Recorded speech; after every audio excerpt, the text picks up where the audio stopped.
حضرت حذیفہ بن یمان رضی اللہ تعالیٰ عنہ سے روایت ہے، نبی کریم صلی اللہ علیہ وآلہ وسلم نے فرمایا، تم سے پہلے گزشتہ امتوں کے کسی شخص کی روح کے پاس موت کے وقت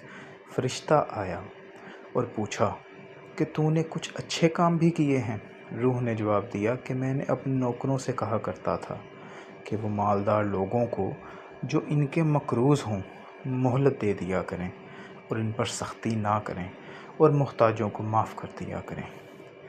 راوی نے بیان کیا کہ حضرت صلی اللہ علیہ وآلہ وسلم نے فرمایا،